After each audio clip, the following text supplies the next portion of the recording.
The sun is shining, so if you are like most toddler parents, you are finding yourself at the park.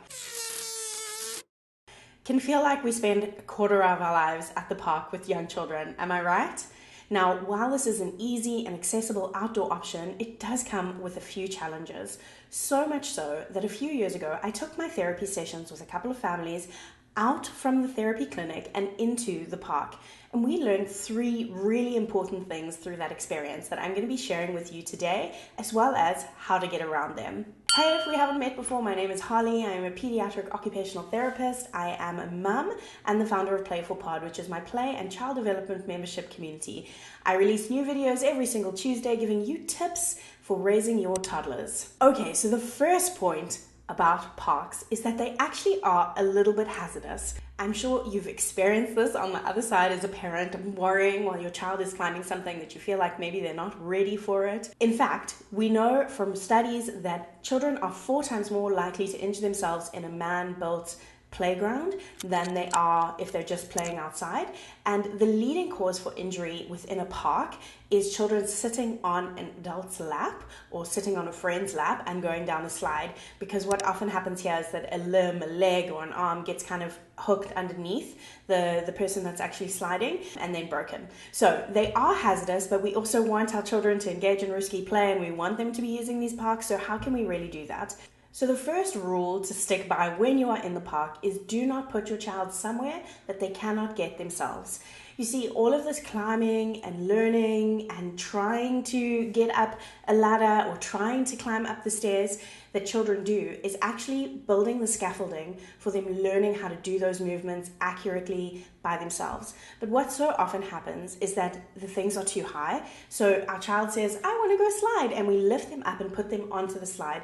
But this is actually really problematic because it's not a place that they could have gotten to themselves. It's not a place that they could get out of independently. There are many parks and playgrounds that are built for younger children that have lower equipment, so try and stick to those where possible. But even if it means that your child is playing in the park by running underneath things and not necessarily being at the top ladder, that's okay. They're still getting a lot of benefit from that outdoor play, but don't put them somewhere that they can't get to themselves. The second thing that came up when we were taking our therapy out from the therapy clinic and into the park is this thing of children getting lost. Within normal parks, there are a lot of places that are kind of hidden, and that's kind of the fun of it, but it can also be very stressful for a parent, especially when you have a young child and you are calling for them and they don't reply and you don't know where they are.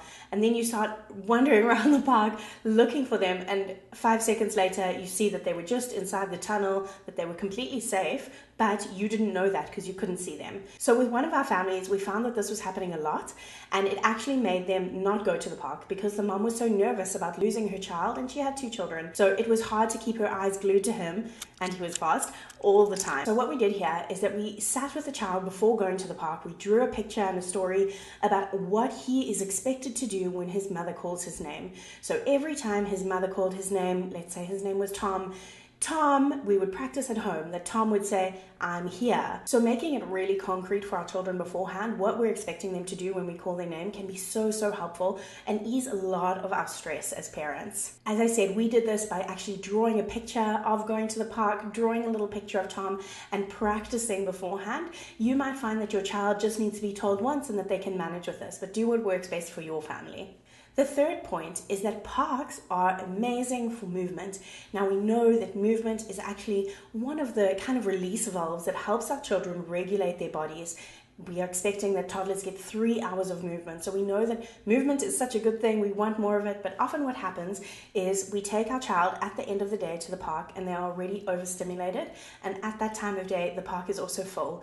And then we have meltdowns. We leave the park feeling like that was the most awful experience, like we were at the park with little dinosaurs, and we don't want to do it again. So the trick here is that your child's cup or their sensory experience is already full. We're trying to help them decrease that cup by taking them to a place that they can move their bodies. But if it's already full with other children, that actually does the opposite. It actually becomes even more overstimulating for these children. So the tip that I gave for this parent here was really think about why you are going to the park. Is it for social time or is it for movement time? For younger children, we want to really have movement as our base priority because it does do so much in terms of a child's learning and understanding of all those foundational skills in their body, that scaffolding that we need from movement. So especially at the end of the day, if your child is already overstimulated, I would encourage you to think about why you are taking them to the park. And if it's for movement specifically, then maybe think about going somewhere that's quieter, to a more slow park, or maybe just a walk outdoors or a nature spot where they can go and sit and dig. This could be a really good switch up for a child that's finding a park in an afternoon or a full time even more overstimulating. So this week here on YouTube, I'm going to be sharing some ideas for playing in the park over in the community tab. I think you're going to really love these. So make sure that you have liked and subscribed to the channel, and then you'll get to see those as well. If you are ending this video thinking about risky play and how do we encourage that in our children in a way that is developmentally appropriate and actually good for them, go and check out the next video that's on your screen now. It's going to dive into everything that you need to know about risky play in the little years.